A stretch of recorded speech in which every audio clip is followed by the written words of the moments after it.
So I wanted to welcome everybody to our discussion today on military and race, the talk to move forward. And Veterans Network would like to thank our other employee resource groups for helping to support this discussion. Those other resource groups that we have are APA, BEN, Unidos, YPN, Women's Network, OUT, and My Abilities. And we'd also like to thank our Diversity and Inclusion Department for also joining us today as well. I am Sharon Glantz. I am one of the Global Advisory Co-Leads for Veterans Network, and Jerome Amos, you can also see, is our New York chapter lead. And he was one of the brilliant ones that came up with this panel and felt that this would be a good topic for us to have at this time. We are going to have a very real conversation, and if you have any questions, you can put it in the Q&A box during the meeting, or also in the chat box. We suggest that you put your viewing on grid view so you can see everybody on the panel. And I'm going to now throw it over to Lucy Bustamante, who will be our moderator for today. Thank you, Lucy. Thank you, Sharon. Thank you, everyone. I have spoken to the panelists in advance to be able to get to their best stories for the limited time that we have. Each one of you deserves your own hour. I also have received the questions from the people that are viewing this right now, and I'm very happy to see all schools of thought requested or reflected, I should say, in your questions. So I urge you to come with an open mind, stay emotionally available to the stories that you're about to hear. And I will do my best to get to all of your questions. But before I do that, I would like to introduce the panel members.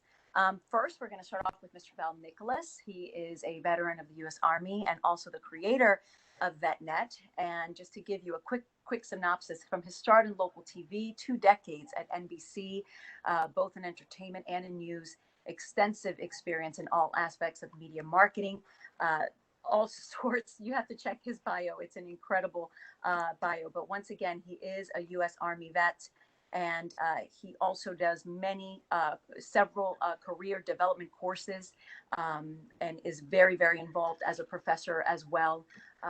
He spent many years with NBC and earned 7 Emmys. Also, Iron Mike Stedman, if you could please wave at the camera so people can see who you are. Mike Stedman is CEO of Ironbound Boxing. He's in Newark, New Jersey, a veteran-owned company whose core purpose is to change lives through boxing. He is a former Marine Corps infantry officer, deployments to Afghanistan, Japan, Philippines. He trains CEOs, nationally ranked boxers as well. And he does consulting to billion-dollar corporations, and works with a few other of the panelists on here. Chef Andre Rush, and I'll wave to the camera as well, Chef. He is known as one of the top chefs in the United States military. He has cooked from our current president to, he's been the chef for all the way back to George W. Bush as well. And he has an incredible story about his involvement in preventing suicide now that he is out of the military. He is regarded as the Army's strongest chef by lifting over 700 pounds, as well as being a master ice carver. And he's been in the enlisted aide to the superintendent of the U.S. Military Academy as well, and senior aide to many dignitaries. Charlinda Scales. Charlinda is a TEDx speaker, brand ambassador, Air Force veteran, also the founder and CEO of Mutt Sauce, LLC. Company makes, as she wrote, the sauce for every meal. She was actually the grand prize winner of Bob Evans Farm's 2017 Heroes to CEOs contest, Clemson University graduate, and a degree in aerospace science and business management. Juan Palisol. Juan enlisted in the U.S. Navy back in 2001, served as gas turbine technician aboard guided missile destroyers. She was forward deployed in the Pacific region and Operation Enduring Freedom as well, received an honorable discharge after 8 years of service. And Juan is involved in everything right now. In 2012, she was named a Veteran Associate of the New York Stock Exchange. Her Mission Continues Fellow, as well as a local chapter coordinator at Student Veterans of America. and she has many things on her resume as well that would interest you all, as well as being involved in Columbia University School of Professional Studies as an adjunct professor. Michael Lloyd, Mike and his team are growing, I should say Michael Lloyd Jr. Forgive me there. Mike and his team are actually growing their brand right now through the content marketing at Dope Coffee. Dope Coffee is his baby. Basically, he's CEO. He was featured in Forbes Sport, Marine Officer, also Bunker Lab veteran in residence, and Dope Coffee is where he spends his time now. Brian Butler. He is president and CEO of Vistra Communications, Tampa-based, and he works in integrated marketing communications. Brian got out of the military just a couple of months before he pinned on as colonel in the U.S. Army, and he's got some incredible stories as well as how he's tried to instill not just Bible study among his peers in his circle of CEOs, but also diversity and inclusion protocol in his own corporations. He's got a master's degree from the National War College and also Central Michigan. Gigi Gibbs, new mom to a second child, which I hope will make a show during our time here. She is a certified coach, speaker, public health professor. 20 years she has empowered people to have a healthier life. She actually does meditation courses and training for law enforcement to mitigate police brutality. And her firm was actually selected to implement the nation's largest and California's first ever mindfulness law and enforcement training program. She is a U.S. Army vet, and so she spends time with the San Diego Police Department to teach them mindfulness training. Rebecca Morga, our filmmaker, she is a Chicago-born Latinx WGA writer, works in Los Angeles. She has deployed to Afghanistan, Kuwait, Iraq, and she spent time in the U.S. Army as a captain, public affairs officer, and she makes movies now. I advise you to check her Vimeo account if you'd like to see her latest productions. She's worked for Major League Baseball, NBA, Comcast, ESPN, Mid-Atlantic Sports, the U.S. Army, of course, and runs a veterans network with 4,000 people in it. Stephanie Stone, last but not least, she is the daughter of two U.S. Marines, Ramona and Michael Zarella. She's actually the Chief Deputy Director of the County of Los Angeles Department of Military and Veterans Affairs. Navy veteran, 20 years of exemplary military service and over 19 years of nonprofit experience as well. So I believe that is everyone. Please let me know if I left anyone out. But now it is time to turn it over. I would like to start off with Iron Mike Stedman, and then we will just take it in order from there. But if you can just give us your introduction, let us know what made you say yes to this panel, and a little bit of your experience of being in the military in regards to your race. How did it frame your experience in your military experience, if at all? Yeah, so first of all, it's a pleasure to be here, and like you mentioned, I'm a former Marine Corps infantry officer, deployments to Afghanistan, Japan, and the Philippines. And one of the things that always bothered me was I have a background of going to the Naval Academy. I've done by all means a success, as people like to say. But as an infantry officer, I was in an environment where there just weren't too many Black officers, just to be quite frank. And so even though I was this role model for my community, just the environment I found myself in, I wasn't around my community. I wasn't around a lot of people that looked like me, that could see me in leadership roles and in leadership positions. And so when I transitioned out of the military, I relocated to Newark, New Jersey, AKA the Brick City, to, take the kind of leadership and stuff I learned at the Naval Academy, cultivated in the Marine Corps, and use it to uplift people of color here in the city of Newark. I think the Marine Corps definitely taught me a lot of leadership because it put me in the hot seat, but it also showed me some of the limitations we have within our country, because I think for so long we've just had this success of, well, if there's one of us, we'll win and I'll be successful, versus not necessarily trying to increase the pool, because I think a lot of times as an officer, for me as a Black officer, I always felt this pressure on me that I was like having to perform for, my entire race and all the Black officers that were going to come after me. And when you're like one of three, right, statistically, that's a lot of pressure to have on you, versus going into an environment where there's 100 of you all, and actually you're actually empowered and given opportunity to perform and have peers and stuff that can support each other along the way. And so when I transitioned out of the military, I kind of want to come to Newark and kind of build an ecosystem and position kids to where they're not in environments where they're of one. I'm very focused on increasing the pool in different aspects of life, whether in business, education, whatever you name it.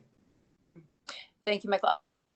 This question to Mr. Brian Butler, and the reason I say that is because Brian, you're now the CEO of Vistra Communications, but you almost pinned Colonel before you left the Army. So I want to know, what was it like being among the highest ranking officers of the military and being the only one in the group? You're often, thank you very much for being here. This is a wonderful venue you're having today, and I'm glad to be a part of it. I served 22 years in the Army, commanded troops in combat, worked in the White House and the Pentagon. And the higher I got in the military, the more lonely it became in the military, because there's just not a lot of very senior Black officers. And most of the ones that were there, I would bet I knew a large percentage of them. When I served for a chairman, when I worked for the Secretary of the Army on his personal staff, I was often the only Black officer in most of the meetings that I attended with him and that we did, or with them, I should say. So I love being in the Army. I love being in the military, but it's really just a subset of our environment, of our overall environment. And it still has some changes. We still need to continue to push for some changes to ensure that equity rises to the top. I think there's a New York Times article about a month ago that actually displayed that, whereas the white officers from every branch of service were on the steps of the Pentagon. And I say the white officers because that's exactly what it was. There were no Black officers in the picture. And it was actually troubling when you think about how long it's been since 1948 that we integrate the military, but we still aren't rising to the top in adequate numbers. In hindsight, sir, very quickly, if you could, just out of the respect of time, in hindsight, what would you say needs to happen from what you lived through, needs to happen to have more promotion of Black officers and enlisted? Let's just say that I had a mentor, a woman mentor, a woman mentor that shared with me once that things would not change until white officers could look at Black officers as their potential son-in-laws. And until that happened, you're probably never going to see equity at the highest ranks, because they just can't envision others that are not like them with having too much of a prominent position throughout the leadership of the services. Sure. Gigi Gibbs, I want to go to you now. If you can introduce yourself very quickly and just kind of let us know. I know your story, we spoke, but I want everyone to hear a piece of it as to what made you stay as long as you did and what you experienced and how you think we can move the situation forward. I believe you're muted, Gigi.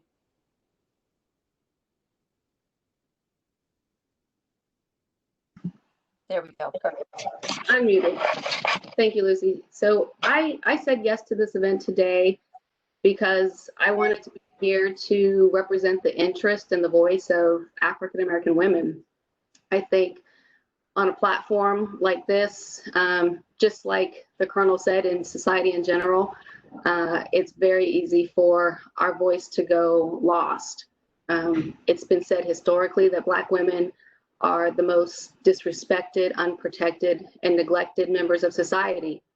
And I wanted to be here to make sure that our stories, our voices get seen and are told. Can you give everyone just a snippet of what happened to you and the work that you do now to ensure that that's not a reality for other people?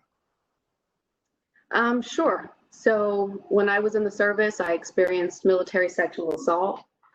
And unfortunately, my situation is not uncommon. It's been estimated that up to over 50% of service women experience military sexual assault. And what's even more disappointing is that the service goes to a great length to protect its own. Like in my case, my, what would you call them? My attacker went completely free. There was a hearing, or what we call an Article 32 reading in the Army, and there was clearly enough evidence to pursue forward with a court-martial, or in civilian terms, for those of you not familiar, a trial. There was eyewitness testimony of the guard duty that saw him fleeing the building. There was testimony from the people that found me unconscious and beaten and bloodied and so forth. So there was all this evidence. There was a high-speed chase by the MPs that went after him and chased him off the base. But despite all of that, despite all of the evidence, and despite the determination that this should go to trial, and there is enough evidence here, like many of the women before me that were victims of this man, or I should say survivors of this man, we were just like women often in America, Black women in America. It's easy to silence us, to neglect us. And I was sent away to Germany, to this little outpost in the middle of nowhere. And the irony of this is my unit was getting ready to deploy to Kosovo. And for those of you unfamiliar, those in the civilian world, when a unit is about to deploy, you have like what's called a soft stop loss. People don't come in and out of a unit. So for me to be PCS'd or to be shipped out to another unit right in the middle of getting ready to deploy just shows that there was something greater at work, something else that wasn't normal going on. Yeah, I want to interject very quickly to kind of give people some perspective on your story and what you were saying, and even some statistics that you provided as well that I also found through Pew Research. It says that the military received 1,021 formal sexual harassment complaints, 10% increase from 2018. And that is in contrast to what we're seeing with the Vanessa Guillen story, right? Yes. Of a Latina Latinx member of the military, that tried to report it, tried to do all the right things. And by all reports that we're seeing, retaliation, ended up murdered. Obviously it's positive that there's an increase in the reporting, but then you hear stories like Vanessa. With that, I'd like to ask Val Nicholas, who spent years reporting and anchoring in the media. And there's a big push now, Val, to analyze within the media how we report communities of color and how we feature them in our reporting. And I want to get your take on Gigi's story and how often as journalists we hear these stories, and your take on how the media can treat these stories when we cover things that happen in the military that is such a covert.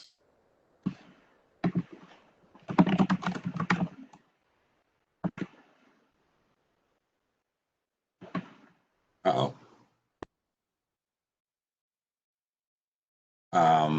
Well, I'll just start talking. One of the things that I had the same experience coming up through NBC, both in entertainment and in news, that for the most part, whatever position I took in an executive role, it was like the first Black to do this or the first Black to do that. In fact, when I was at NBC Entertainment way back when, we used to call NBC Nothing But Caucasians, because I used to be able to walk through the hallway in Burbank and not see another Black face for a week. So what I had learned in the military was there was a drill sergeant when I was in basic training, and I was gung ho. I was a go getter. I was, I got stripes early. I got all of that stuff. And he called me in one night at 2 a.m. While I was on night fire watch. And I came in and I was at attention. He said, no, sit down. This is just you and me. And he said, listen, I've been noticing that everybody has been kind of looking at you as a leader. Okay. And he said, you have a responsibility greater than the rest of my platoon leaders, in that what you do is going to affect all the other Black soldiers that are following you, that come after you. So you have to be the best one that we ever had, so nobody can say anything about the ability of Black soldiers, and both the white and the Black soldiers will watch that and it will change their perspective. And so at 18 years old, that conversation made me grow up, gave me responsibility, which I carried all the way through my career. There was this, we were on maneuvers with an air cav unit. I was in armor, and I got put in a tent with a kid from North Dakota. And so we were laughing and having beers and stuff. And in the middle of it, he turned to me, and this was totally innocent, but this is an example of how the military changes minds and hearts. He turned to me and said, you know what? In North Dakota, where I come from, I'd never had any experience with any Black people. And he looked at me and he said, you know what? You're just like regular people. And in that instant, his whole world view had changed. Right. And I think that's a lot of what the military does. Our coverage of that stuff, you know, when I was at NBC News, I had a lot of fights about covering stories in Africa. Okay. Because they just didn't do it. You know, oh, it's Africa. You know, nobody cares about Africa. And so it's always been a fight to get stories of color covered, and covered by people who are not necessarily Latinx, or because it's an immigration thing, or African American because it's a Black Lives Matter thing, but just having reporters cover stories. You know, and that's been the biggest fight I had at NBC, was you got siloed into, oh, you're Black, so you need to cover these Black stories. You know, oh, you're gay, so you need to cover all the. As soon as that stops, and everybody's not looked at as a reporter based on what they look like or who they are, then I think we get some equity. I want to go next to Rebecca Morga, because she is a storyteller. She's a filmmaker. She was a PAO in the military as well. And I want to know, how do you mitigate your experience with the stories that you tell now, Rebecca?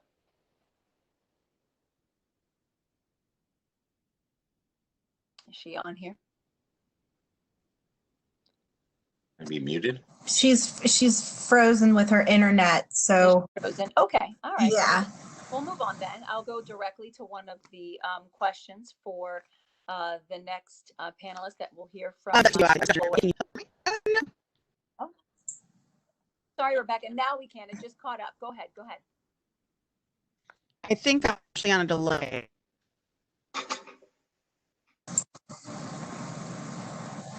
Give you a second to try again. Okay, go ahead. We can hear you.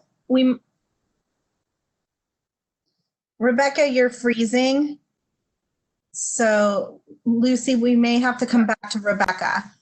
Okay, we'll move on. We'll move on. Okay, perfect. So let's take it to Ms. Charlinda.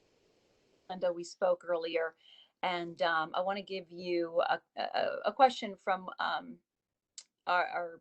one of the people that's watching right now, and it relates to the conversation that we had earlier about your experience. But one of the things that you told me is that you had moved on from your experiences with race as it regards in regards to the military, when you were treated unfairly in a situation that someone who was your supervisor, who was white, tried to pin something on you, and you were not at all responsible for what they tried to put on you.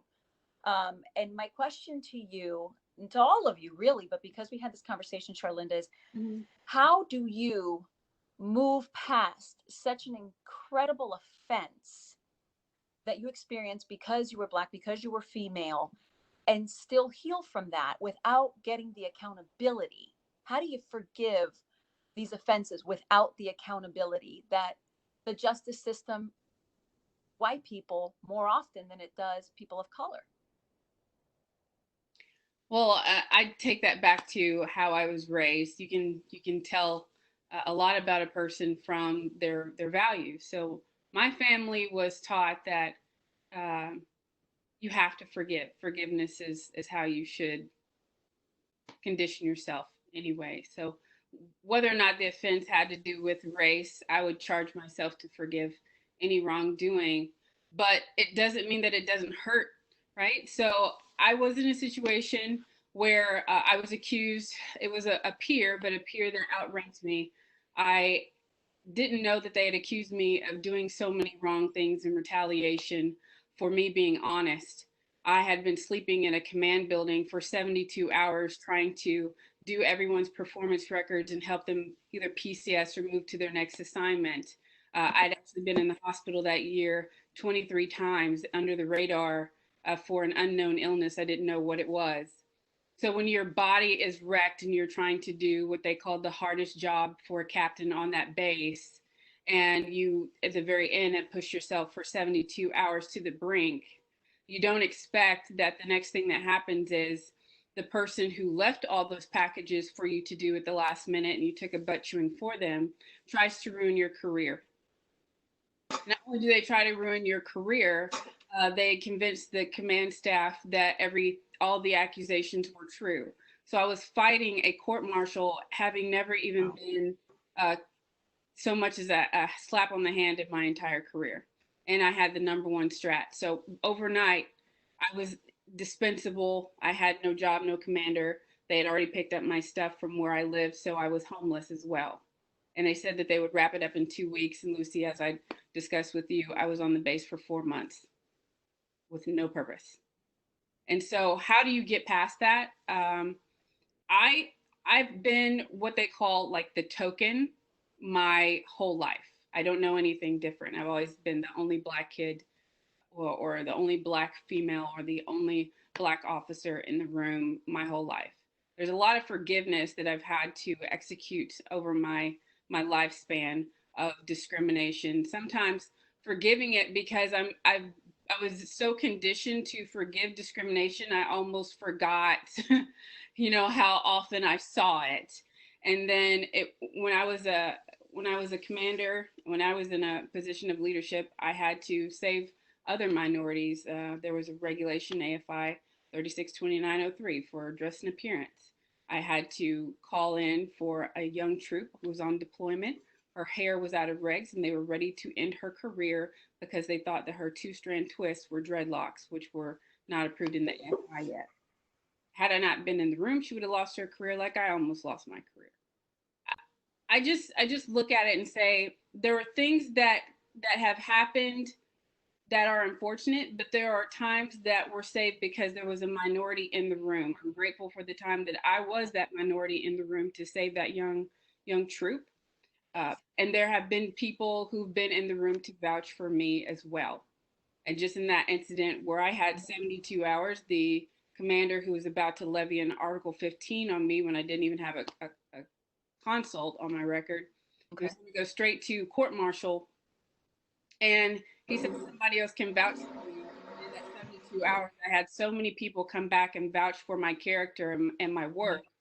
They dropped everything and it acted like it never happened. So let me ask you this question, if you can answer this the best way you can, and then we'll move it on to Stephanie Stone to also answer it. And I'd like to hear this answer from all of you, actually, but I'm going down the line of people who haven't spoken as well.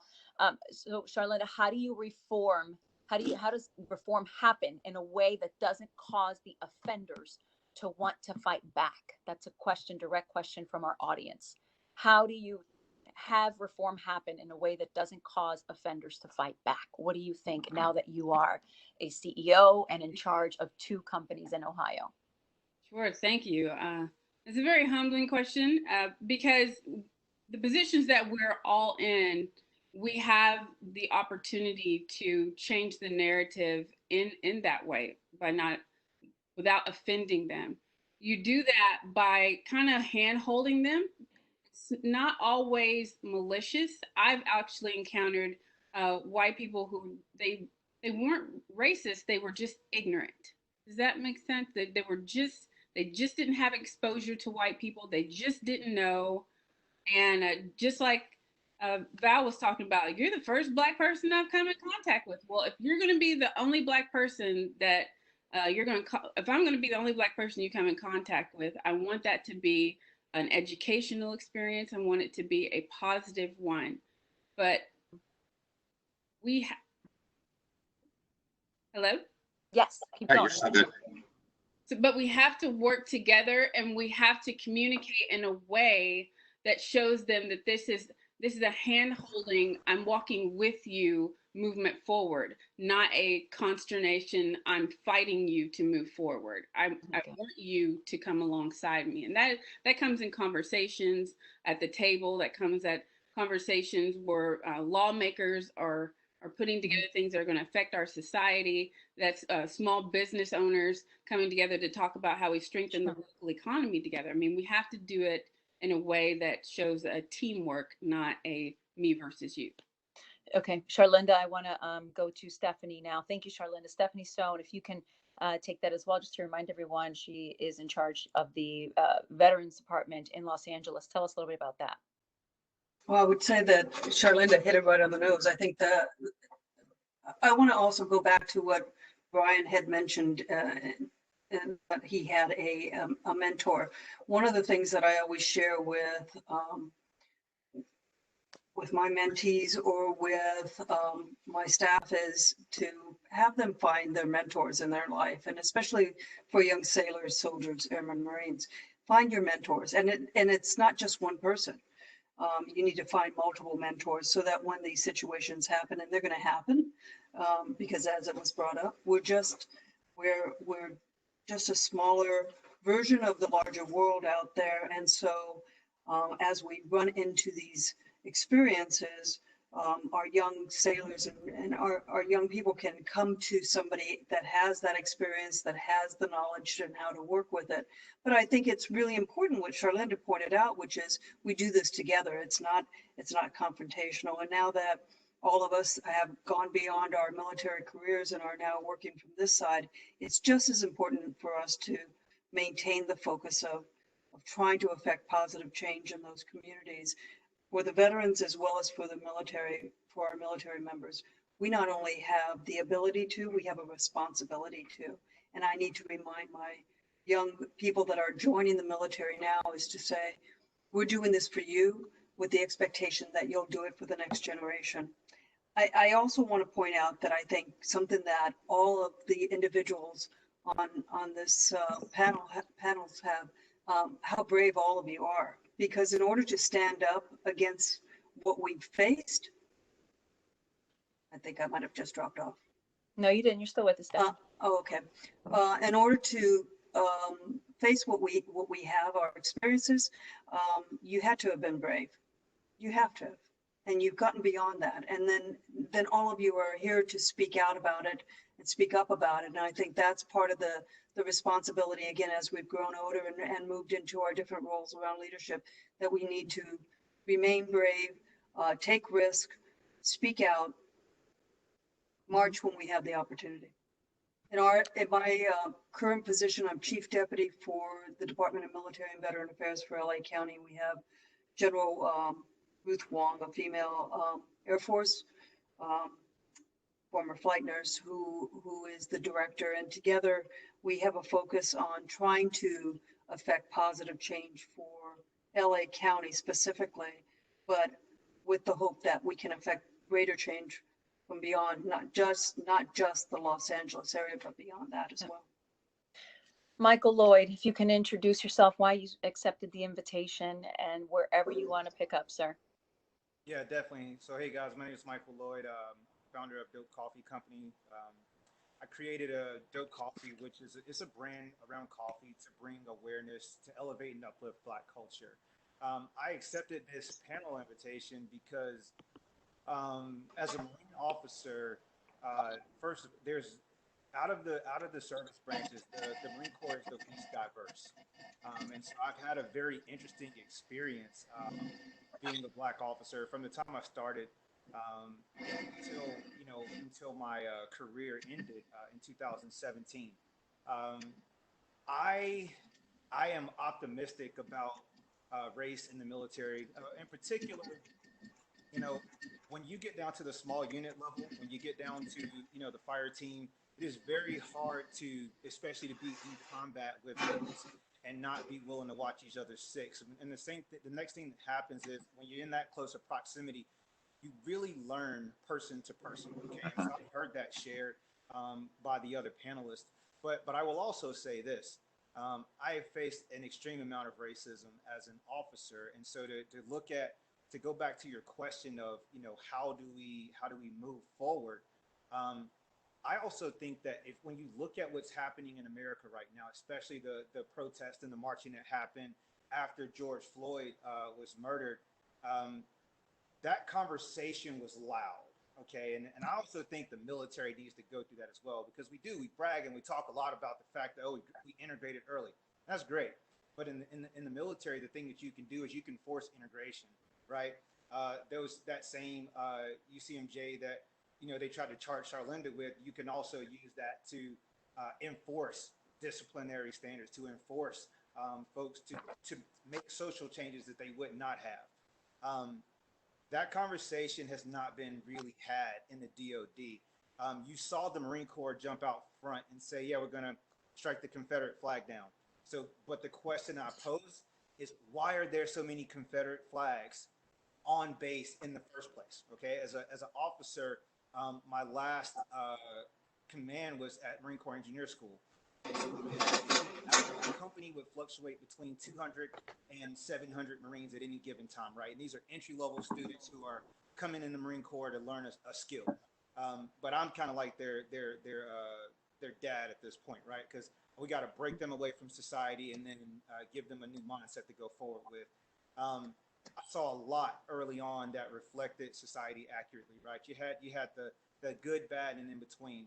I think we have to be, as much as we are willing to talk about our adversaries worldwide, we're able to look at their cultures, to pick out the dark sore spots in their culture. And in particular, I am talking about the Middle East and how we tend to look at the Islamic world.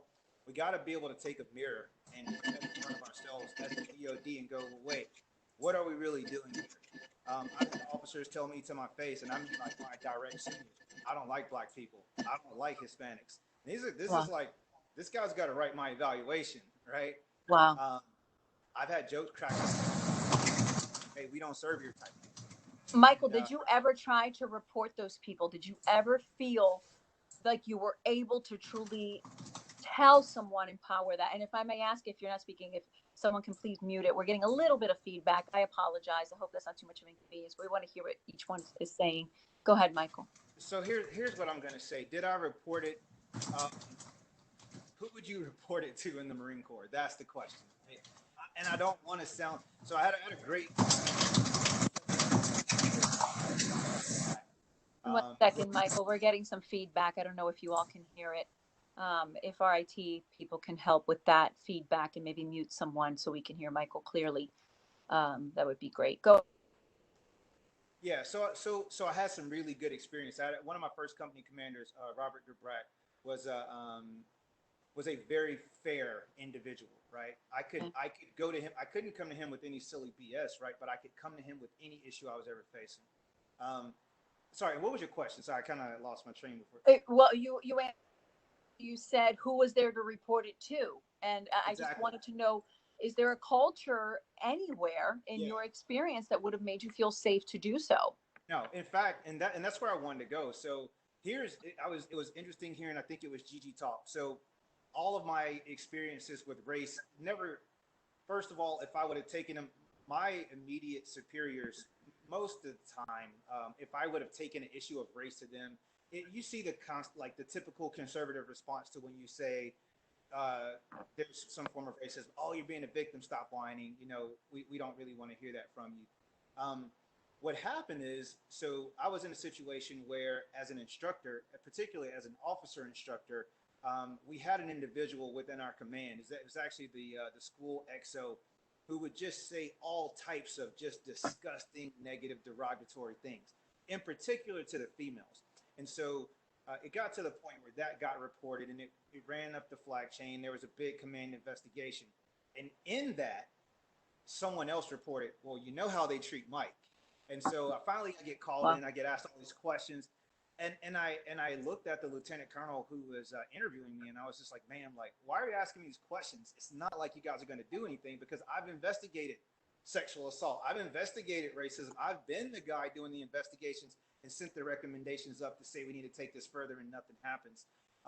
So there is not a culture that exists right now where I think people would feel safe, and I think that culture doesn't exist right now because we're not being true to who we say we are yet, right? There's a lot. I mean, look, we got great uniforms, metal, shiny, everything's flashy.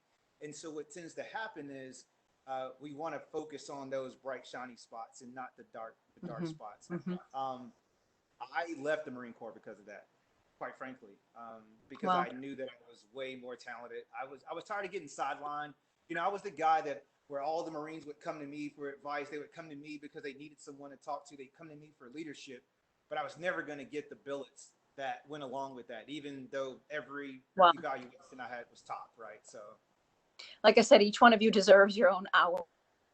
I want to keep you the microphone at you, Mike. Phenomenal stories. I would definitely want to get to Chef Andre Rush because it dovetails perfectly into your experience, Chef. You have been so highly regarded in so many ways, and then you have just been through it. Well, so please start wherever you feel comfortable, sir.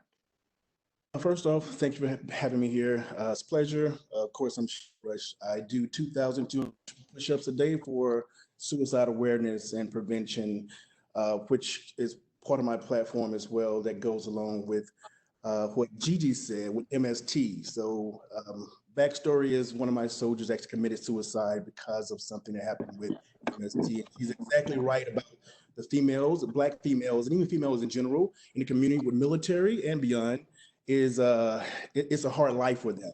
So I stand out in front and I flex all the time just because I know I can take the punches more so than other people. I've I mean, you know, we talked about this, and I just I'm listening to everyone in their stories, and I have to say, it brings a whirlwind of emotions on doing the things that I do, which I never thought I would be in this place. I knew I would have to, but now that I have to go full charge and full speed ahead, just because it's so much of out there. Um, we put ourselves out there, and I'm on this panel because I need to make you uncomfortable. I need you to realize, have reflections. I don't care if you're Black, you're white, whatever your colors are. I need you to have a self-reflection of why we're here. And as everyone on this panel said, being together. My story is a long story. I'm from Mississippi, like Shalenda said. It's about where you come from. The last time I was called an N-word was last night on my platform. Next time I'll be called, it'll probably be tomorrow or today. And it's like, who cares? How do you combat it, right? I combat it with success. I combat it by being in front of each and every person, talking to all the military personnel above and beyond, and telling my story of why. You look at me and they see me and I wear this chef jacket, whether it be a black tie, whether it be a panel, and I have people reflect on. It doesn't matter what your platform is. You can do and be anything, right? My story's a little different. I was enlisted, so I got thrown into so many different things as an early enlisted as a Black man. I was also known as the ABM. I was the ABM guy. I was the angry Black man. Just because I was a big guy since I was a kid, I was very competitive, and people just assumed that I was aggressive. I wouldn't even open my mouth. Even though I was very competitive, I was the hardest worker from day one and still the hardest worker now, right? It's like going back where we were all talking about killing with success, um, going from West Point to the White House to working for all the dignitaries. Um, it was hard because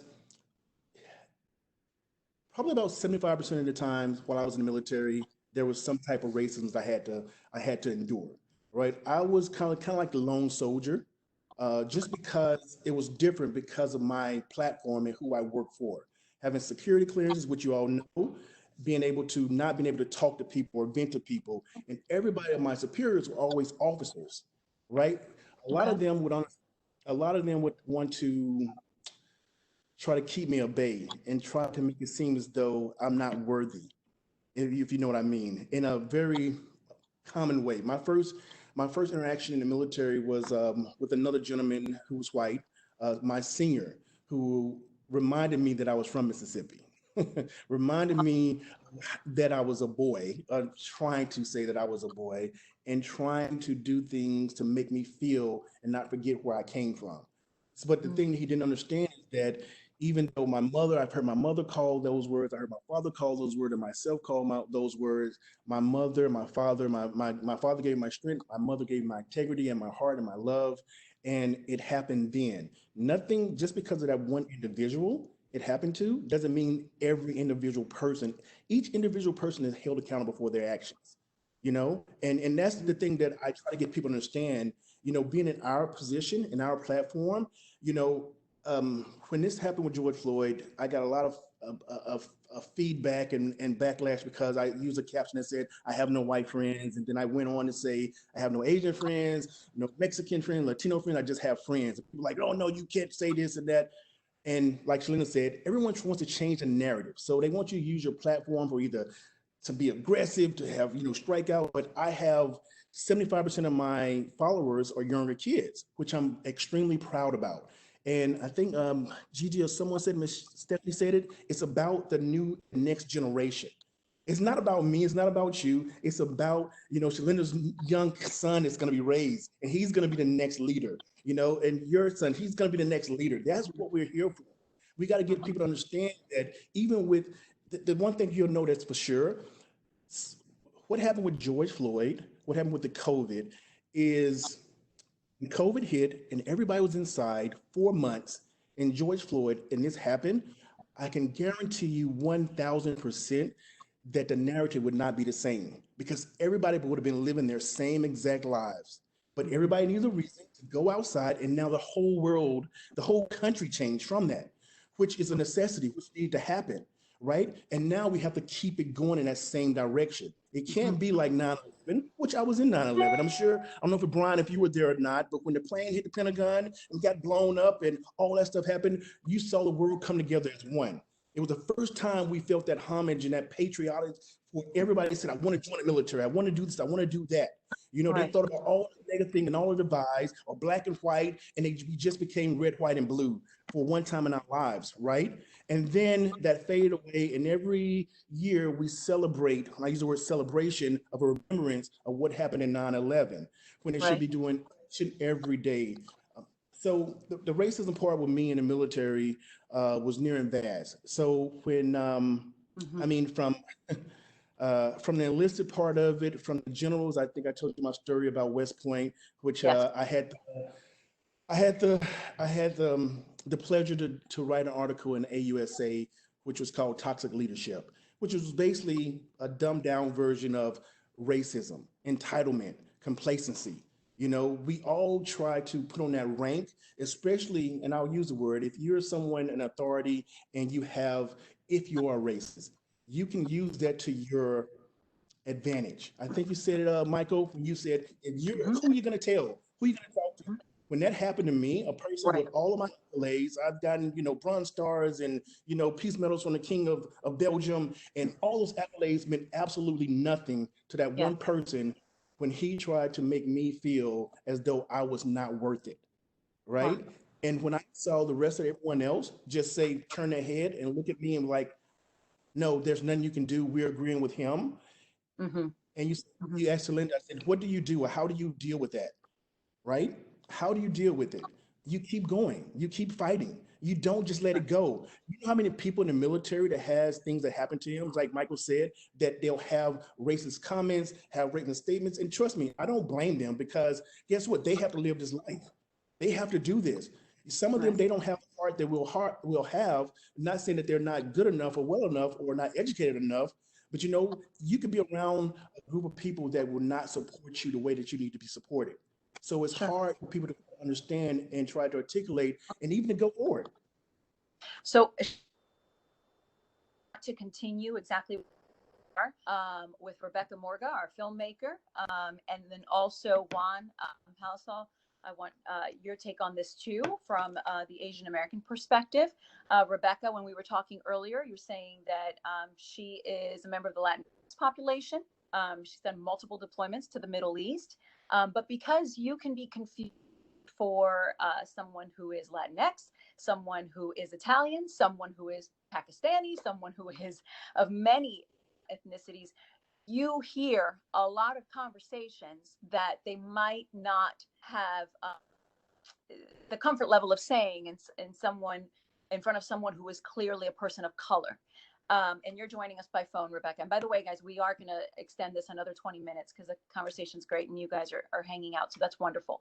But Rebecca, mitigate that through the storytelling that you are doing now to bridge the community, to be able to say, hey, I know that you have those, that discrimination in your mind, but this is what I've learned. And how do you do that, Rebecca, to be a member of all sides of the community because of your ethnicity and your cultural background?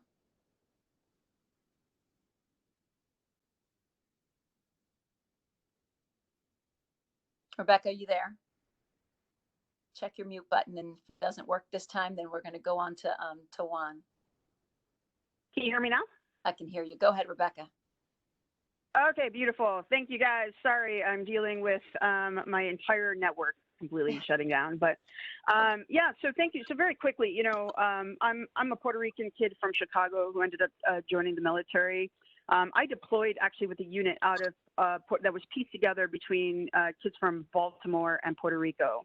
And so the one thing I'm very aware of is that, the color of my skin, even though my family ranges in skin color, allows me to move in white spaces and allows, white people who are in the military to assume that I am of a different race. And so because of that, things that I would hear on deployment were vastly different from what they would speak. And so I would be in meetings where they would make fun of them and these young kids, black kids from Baltimore who were running table. There would be jokes about the Puerto Rican soldiers who couldn't speak English well.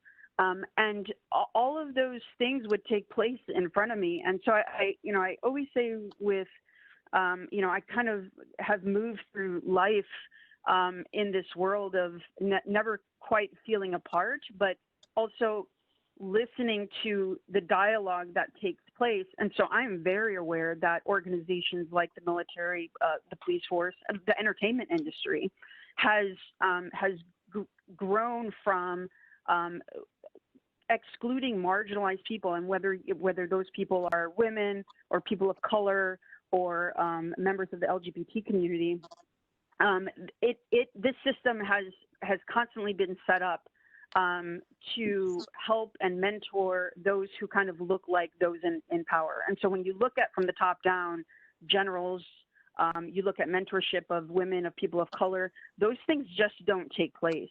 And, when I look at the industry, the film and television industry, when I look at military films and shows that are being made and the lack of representation of people of color, the lack of representation of women, it is no wonder that people expect soldiers to look a certain way.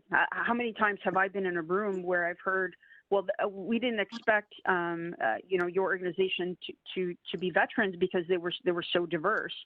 And I've heard that over and over again. I just met with an actors group where a lot of Black actors who are constantly going out for, they're not asking to go out for roles to be soldiers or police officers. They go out for very specific roles because of the color of their skin and how they look. And so I think because news and the media is so important in really shaping that image of what a veteran looks like, what some of these stories are. I just think it's critically important when you look at large studios who are, look at what your writers' rooms look like, look at what your board looks like, look at what your buyers look like. And if you look at the Hollywood Report, when 80% of buyers or people in position of powers to create films are white, cis white, and male, I think we have a huge problem, and a large problem begins with really changing what some of these rooms look like, and I would challenge any of you out there who are listening, if you are going into meetings and you look around the room and you don't have representation, then you need to start asking yourself, are you part of the problem as well? Because if we're not recruiting, like when we look at recruiting and how it happens, even resumes. I help run an organization called Veterans Media Entertainment. We have 4,000 veterans. When you look at people of color who are going out for job interviews, it is a scientific fact that when you look at a resume and assume someone looks a certain way, assume a person is of an ethnic background, the percentage of that resume actually getting to a hiring manager is 50% lower than any other resume. And so I think we really need to start looking at some of the systemic issues within every organization, but particularly in the military. And in veteran spaces, like a lot of veteran spaces are predominantly white, and there was a large silence coming from like the American Legion and from some of these large organizations about Black Lives Matter and about what was taking place in the last 4 weeks, and nobody said anything. And that's because those spaces are occupied by a lot of white male personalities that have gone through the military and, at the end of the day, own those spaces. And so, I think a lot has to be done with veterans of color to start taking and owning our spaces in those larger veterans organizations. Thank you so much, Rebecca. I want to take a moment to include Juan in this as well. Juan, we spoke obviously in advance, as I spoke to all of you in advance of this, but one of the things that you said, Juan, as an Asian American, is that you have certainly experienced and witnessed the racism that has happened as a result of coronavirus and the all of the disparaging comments that have come as a result of this virus and as a result of racism toward the Chinese population, where this virus originated. So I know that you've experienced it that way. I would like for you to, discuss how it feels to receive that kind of attack during a time that is threatening for every person on this planet, frankly. And then also, two parts, I'm combining the two because we're short on time. Because you are now finding such a prosperous afterlife post your experience in the military, not only do we know that diversity is important, but how you include the population is not just as important, but even more important.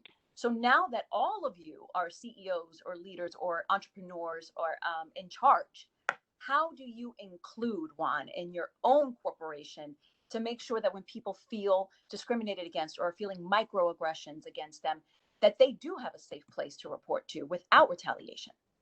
All right, thank you very much. And I want to thank all the panelists and all the speakers, for shining a light on this, because this is a very important topic. We are facing a tremendous backlash, really, in terms of the Asian American community for something that we can't even control because of the rhetoric that's happening from the top. And it shines a light on how racism touches all of us. And it might not affect some of us all the time, like we've seen, but the George Floyd murder happens too often, and many times we stay silent in the Asian American community. And I think that's a huge issue because it's affecting us now because of Corona, but it's constantly, an ongoing battle for other communities. So it's so important for us to come together, to unite, and, really check racism within our own community and have, educational or lectures on anti-racism. And furthermore, it's so much important to be allies, to truly stand by those who are disenfranchised, underrepresented. And we see that in the military, although enlisted ranks are much more diverse, but at the top of 06 and above, majority of them, over 80%, are white male. And when we don't see representation, little girls growing up, they can't dream about being in the military and serving, even though currently women are the fastest growing population within the military. And as to your second point, how do we check ourselves? I think it's important for institutions, whether you're in a nonprofit or academia, and also more importantly for corporations, especially those in finance and tech, and me having spent a number of years post-military working in finance, you see a lot of those issues where underrepresented minority groups don't get the same mentorship, they don't get the same time with leadership, and furthermore, oftentimes they're stagnated. And we see that in the military from many examples that have been shared today.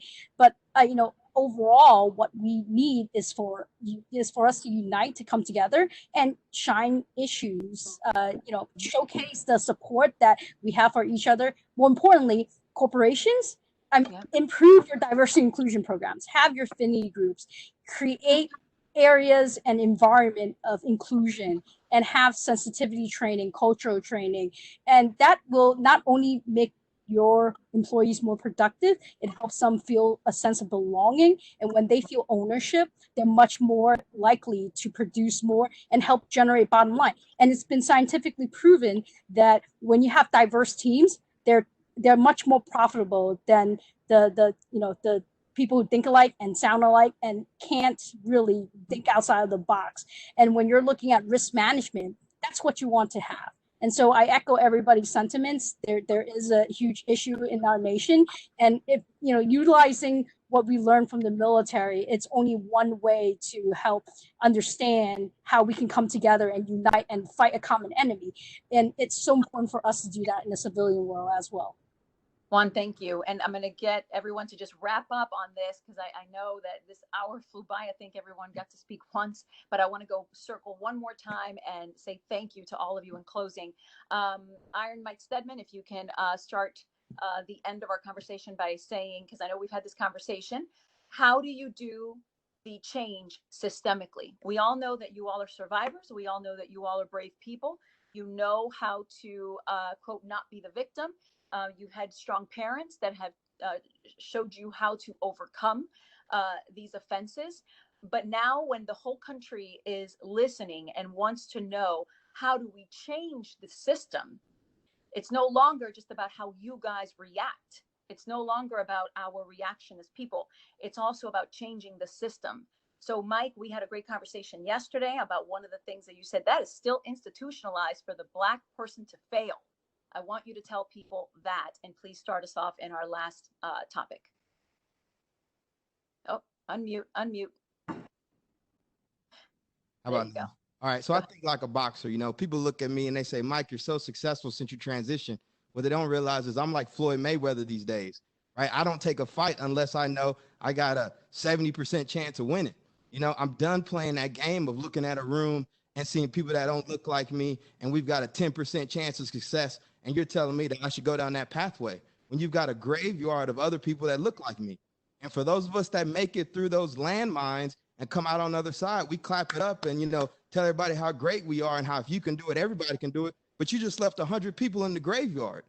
And I think we need to have those honest conversations. And what I've been saying is like, this stuff has kind of like stirred up the hornet's nest, but it's not on us to fix it. It's on institutions to fix themselves.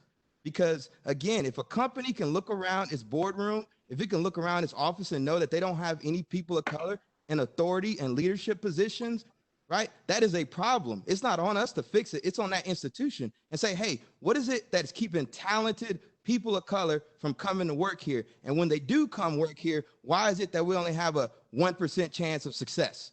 That is a problem. So these days, when I go in institutions, whether it's a university, whether it's a company that supports my organization, and I go in there and I look and I see people that look like me and I feel reflected, I know I have a higher chance of success. And that's the kind of environment I think we need to start pushing our kids into as well. Because again, the more we can make it through these environments, even in business, right? If we follow business the way we're told to do it, for every one of us that makes it, we'll leave another 100 in the graveyard. Because we got a lot of Black founders on here. Ask them how many of them got capital to start their venture off the bat. Talented, right? How many of them got those first sales, all that kind of stuff. We don't have those honest conversations. So we talk about it. We talk about this stuff, but what's the next action going to be? And what I'll say with this is, how do we get through it? We keep leading, because I know America is on this like high right now, but just like Chef said, after 9/11, what happened? That kind of faded away. Guys like myself, Chef, Mike, Charlinda, we've been out here. We've been out here for years. This isn't nothing new to us. And so we're going to be the ones to keep calling it out, keep bringing attention to it, and keep doing what we were doing before George Floyd happened. Thank you. Thank you, Mike. Brian Butler, if you could be next on this, please.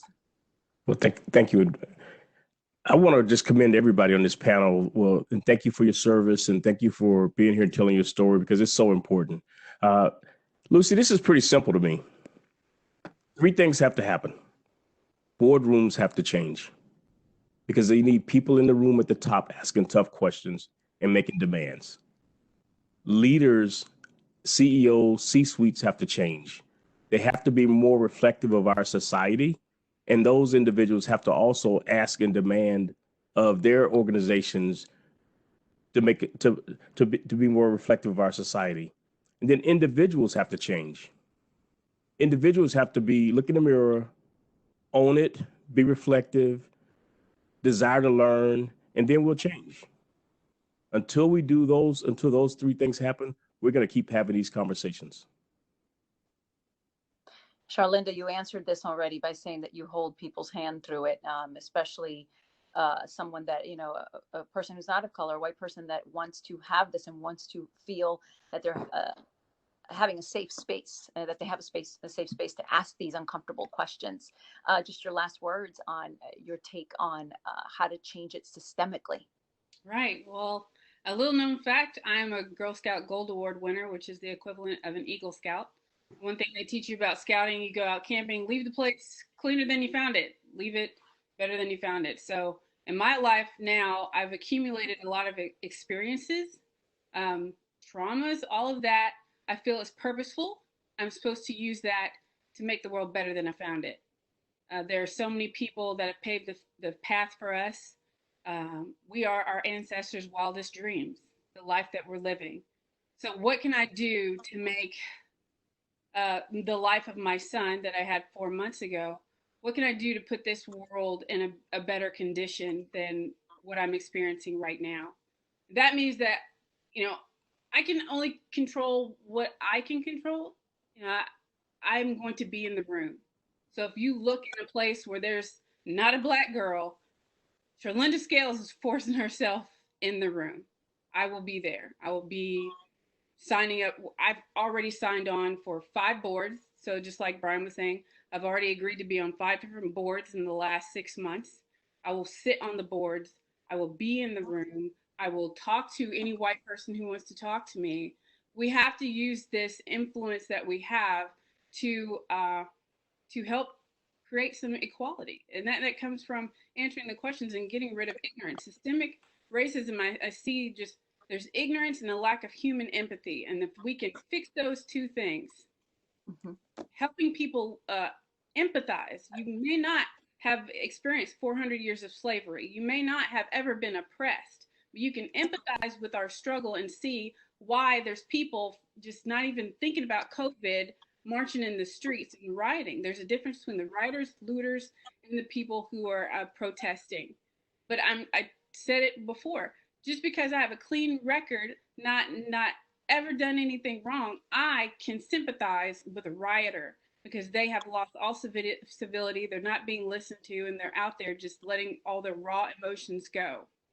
So I can empathize, I can sympathize with that, and I want all white people that are in my circle to be able to approach me and ask me those hard questions, but also be prepared for me to give you a hard truth.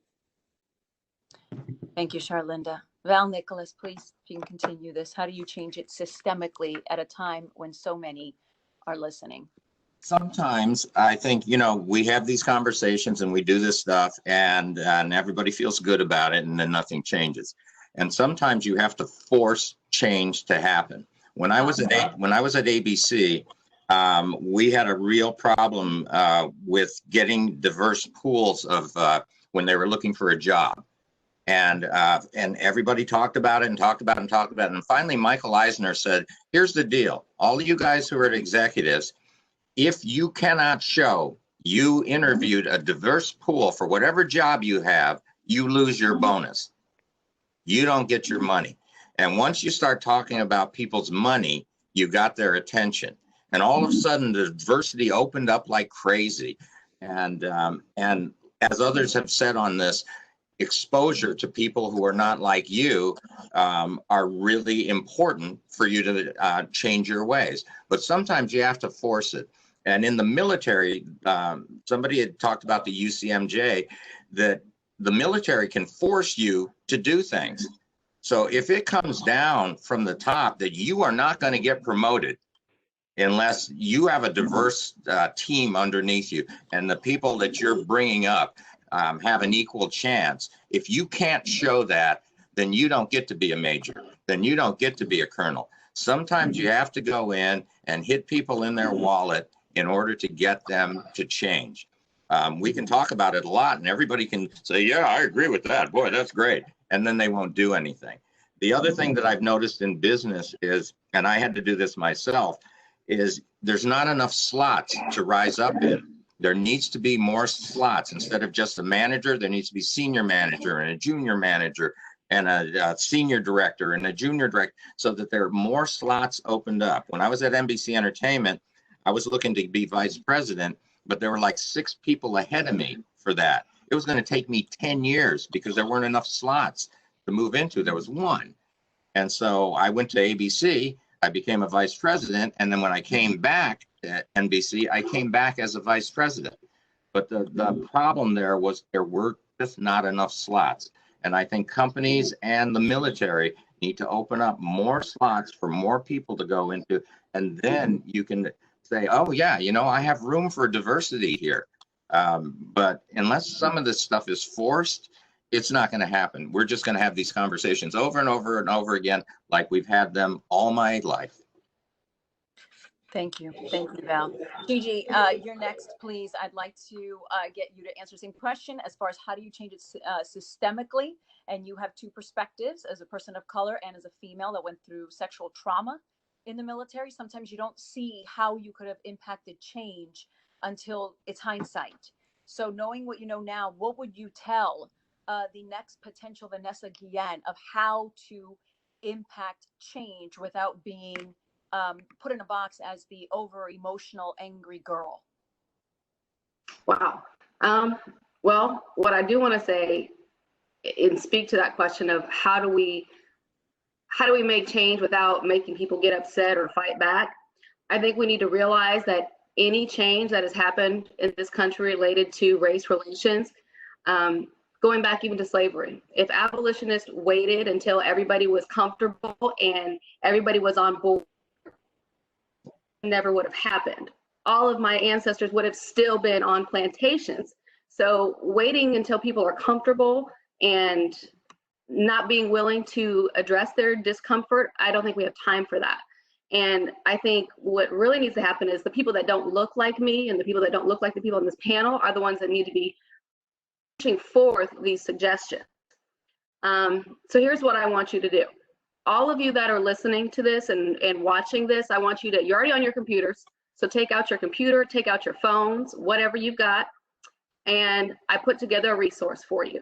Go to www.gigigibbs.com/Mars, M-A-R-S.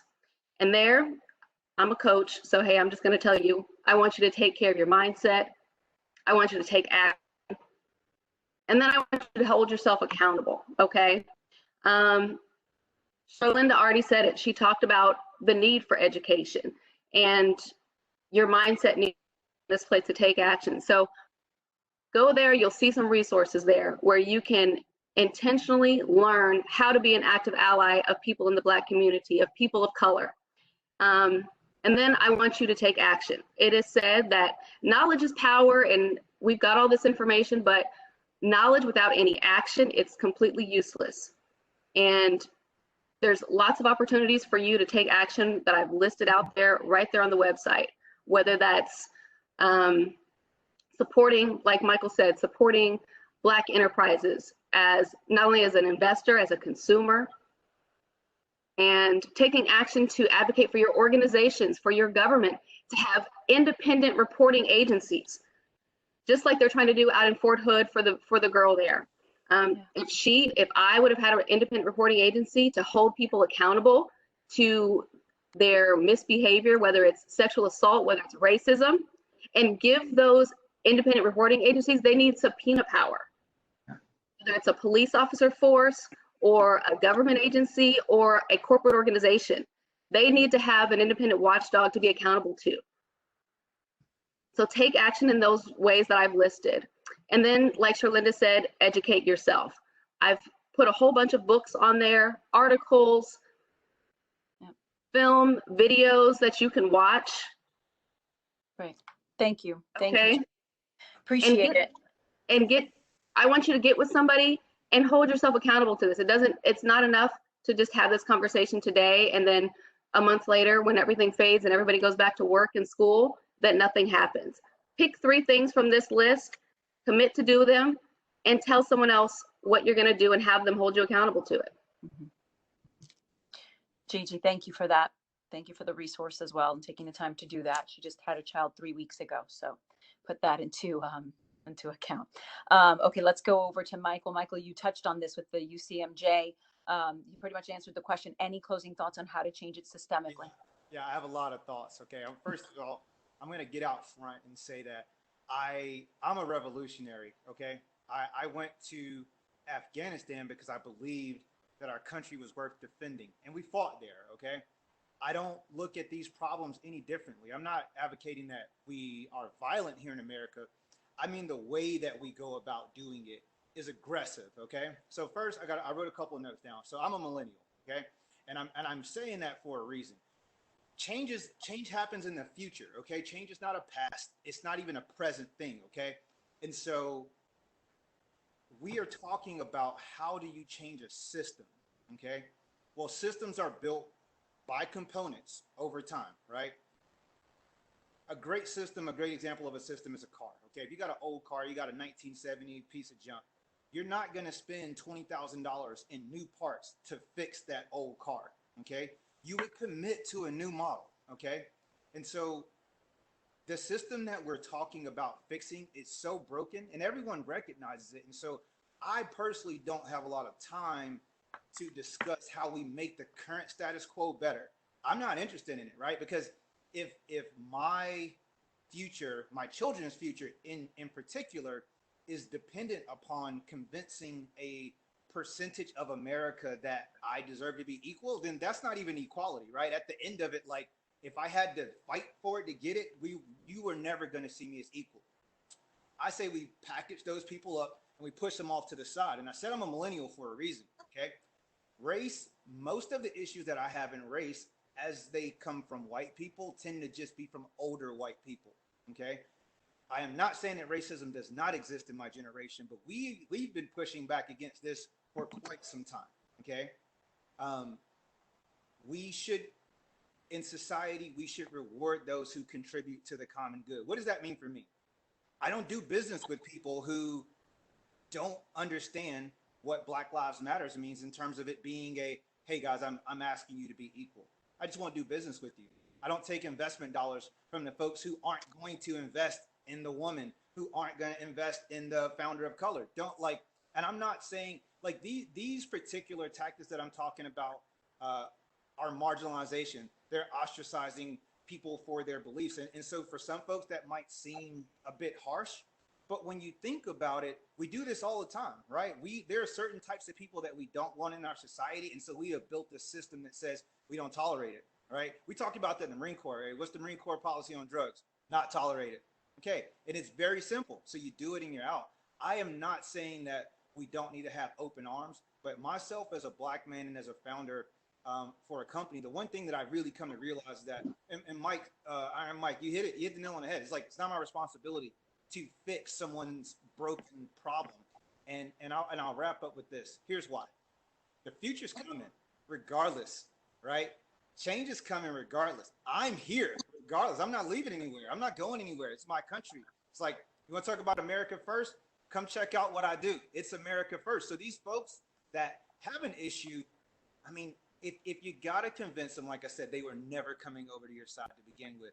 With that said, the folks who are ready and willing, you accept them with arms wide open, right? And you push hard with them. But everyone else, you just leave them in the dust, okay? And I say that with a lot of love and a lot of compassion, and even a lot of empathy, because I don't need to say that I have white friends to make my point, but I do. I have a ton of them, and they fall on all sides of the political spectrum. But I say, bro, the future's coming regardless. So you need to pick where you want to be and come with me. So those are my thoughts. Thank you, Mike. Thank you very much. Stephanie Stone, if you can touch on that, how do you change this systemically? How do you watch for it in your own organizations to make sure that that we're not repeating the crimes that we've seen? You're on mute, Stephanie. Yeah. There you go. Somebody unmute me. Thank you. I just want to acknowledge everybody that's been on the panel, and thank you, Lucy, for leading us in this discussion. I have to respectfully disagree that I do think it's my responsibility for change. I think we all have a responsibility to be a part of that change. Now, Cesar Chavez once said that once social change begins, it cannot be reversed. Once you cannot uneducate a person who has learned to read, you cannot humiliate a person who feels pride. You cannot oppress people who are unafraid anymore. And I think that's what we need to teach our next generation, is not to be afraid, to educate ourselves, to move forward.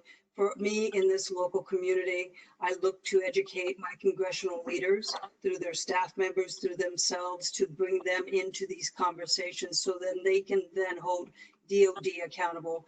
Because I want to ask you, where did you get recruited from? I know I got recruited out of LA, and so many of the people of color that have joined the military are getting pulled out of inner city communities. That's where they're making their numbers at. As a Navy recruiter, that's what I saw, and I want to hold DOD accountable for the actions that they take going forward. But how do we do that unless we bring Congress into this? DOD won't do it on their own, and we need to be a part of that change. Thank you. Thank you, Stephanie. Juan? I think overall a lot of great sentiments have already been echoed, and what we're looking at here is a national security issue. When we are telling our allies overseas, our enemies overseas, that we do not respect the dignity and value of a lot of our Americans, and we put them in situations where they are constantly being discriminated against, and have to put up with everything that they put up with on a daily basis. It's unfathomable for any of our allies and our enemies to take us seriously. And so if we want to fix our issues and actually address these concerns, we have to do it together. And that's number one, is unity. Number two is, how can we go to other nations and tell them to care about their human rights issues, their violations, and leverage the UN and our positions in a global world to shame them when we haven't done right by our own people, our own citizens, and many of who have served. And so I think that's what we need to address and look at it from that perspective. And with that said, it really is up to corporations to hold themselves accountable, to have transparency, to have metrics, to actually, display that to their investors. Because when you're in finance and you understand how all these numbers come about, what drives the bottom line, and how important it is for corporations to work, at a fast speed pace and be ahead of the game. When we're looking at ESG and when we're looking at how investors are finding value, that's what we need to communicate, hit them at the bottom line, and demonstrate that the fact that diversity is a strength.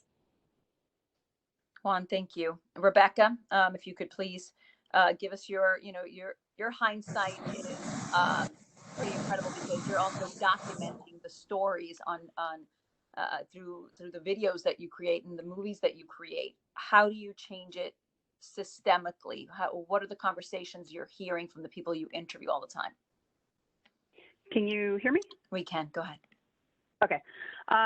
So first of all, everything that everyone has said, I'm just honored to be on this panel and grateful to have this discussion. With regard to, I always say one thing, for all the time that I spent in documentary films, I've interviewed countless Black soldiers, gay soldiers, immigrants, and it is if you don't think it's an absolute atrocity that a young soldier is willing to go and lay down their life for this country and come back and not be able to get hired as a director on a set because of the color of their skin, you need to be just as outraged about that. And that's what's actually taking place. And so I want to challenge anyone who's here who is a part of an organization, because it starts with organizations. It starts with what's taking place in those boardrooms. It starts with how are you looking at HR and hiring? A huge part of what I see that taking place, of why there are so few Black and brown people of color, women in directors' chairs, in writers' chairs, who are making decisions as buyers on what is getting made, is because those organizations and those systems, you can name them, Sony, NBC, ABC, they're all wonderful organizations that do a lot to help veterans. But within those organizations, if you're not asking the questions, what do my meetings look like? What does leadership look like here? How are we green lighting projects? How are we casting and crewing? And when you go and visit your sets, looking around and looking at the entire camera department and realizing, why does it look a certain way? If you're not asking those hard questions, and also advocating on behalf of veterans of color who are trying to break into the industry, there has to be a financial gain. This is a bottom line industry. And there has to be a financial gain typically for anything any change to occur. And so when you look at hiring practices, it has to come from the top down. It has to be a mandate. You have to look at policies being made, not only from, when you look at Atlanta and LA about those tax incentives need to be tied to hiring practices and how you are hiring. And that's really how these changes are going to be made, so that, when you go to a film and you see a film about a veteran, it's not just the same type of person. It's not Mark Wahlberg playing the same type of veteran over and over and over again. You have to really look at the stories that you're telling and how that's impacting how people see veterans, how people see people of color. And it is a problem that's infested in every organization, production company that is out there. Rebecca, thank you. Thank you so much. Finally, Chef Andre, if you can end the conversation with your experience on, you have recent hindsight and you have worked at all levels with 4 or 5 different administrations. How do you penetrate the thinking when maybe they're not available to receive it? How did you survive as long as you did, being a person of color in your positions, without getting demoted, moved, fired, while still maintaining your integrity? Resiliency, intestinal fortitude, resistance, acceptance, understanding, forgiving, all those things above. I have to go back to what Mike was saying, and I know, because Mike said he's a millennial and he's like, it's not his job, but Mike, it's already been your job, because I'm already inspired by you, because everybody's going to look at you as a Black man, especially as a millennial, and they're going to lead from you. So I look at each and every last one of you, and I take that, and it drives from my experience to give to others. So regardless of the fact we are role models, and this is what we do. And I go back to where Iron Mike was saying about institution. So I don't need, and we don't need you to change Aunt Jemima. We don't need you to change Uncle Ben's. We don't need you to donate, $2 million to pacify and make it seem like it's better. We need you to put implementations at the top, always at the top, and bring it down. Put the right people there. Don't and we as a people, we have to understand that, oh my God, they gave us this much money. That's just a mask, right? That's just a mask for right now. So it's each one of our jobs to understand that, and it does start at the top. And I pride myself, because me being at this top level, I'm extremely blessed and privileged, and Lord knows it's been so many trials and tribulations. I'm going to stay there. And the reason why I have to stay there is because I can implement change myself. I have someone's ear. They listen to me. And just the other day, I'm doing a contract for the military. That's worldwide, Army-wide rather, right? That's another opportunity to reach so many more different people and so many different leaderships and levels we're going to stand it. You know how many times I've been asked, people ask me in leadership roles, as a Black man, Chef, what do you think? What's your perception of it? How is this going? Regardless of its value or not, they're asking the questions instead of not asking the questions. So you have to get inside of it and understand where you are and what you have to offer and give back to someone. And then you have to take control of it. And like I said, it's not going to be easy. It never is. And life's not easy. And you just understand that you have to give back. And for all to understand, with those beautiful babies right there, you have to look at them and then you have to reflect on this is their future, not ours. Our life is for them. And they have to learn how to accept that. Because like you said, Mike, you know, the future is guaranteed, but what does it look like? Chef, thank you. Thank you to all of you for offering such wisdom. The messages that you've given are clear that you need representation at all levels of management, all levels of the military. And I encourage the people listening. We have about 90 people left on the call. Appreciate you staying. Look at the panelists' biographies, see if you can connect with any of them if you are interested. We're getting more and more questions as to how do I reach this person. So I encourage you to please look them up. It's on the NBCU page. But once again, thank you for having me. And this has certainly inspired me to look at various story topics as well as a journalist to keep the conversation moving forward and doing our job in the media of holding people from all backgrounds at all levels accountable for the demands of the citizenship in our audiences. So I appreciate your time and I appreciate you all asking me to participate in this. Jerome, would you like to finish off, sir? Yes, ma'am. Thank you very much. And thank you to all of these fine people for taking the time out of their day to try and help solve a problem that we have our toes into, right? Here at NBC. I mean, NBC's made a lot of changes. I know that Val knows about, the implementations and ideas that we have moving forward on some of these great opportunities where we're increasing our diversity even more than what it was when he left. So we have some new leadership that is moving forward there. And for all of you, I understand Michael's sentiment. I'm not as spirited as he is in reference to some ideas, but I'll just say that I can understand it completely. Sometimes you have to throw your hands up and say, why am I fighting so hard? But thank you all of the panelists and Lucy especially for trying to wrangle these cats. It really is difficult. And for those of you who are in the who's still here, or those of you who are not, like we said, we are recording this event. We'll figure a way to put it available to you to review. And we have a survey that will be sent out to all of you to please give us more input as to what we could do better as a group. Thanks to all the other ERGs that have been in support of this particular event.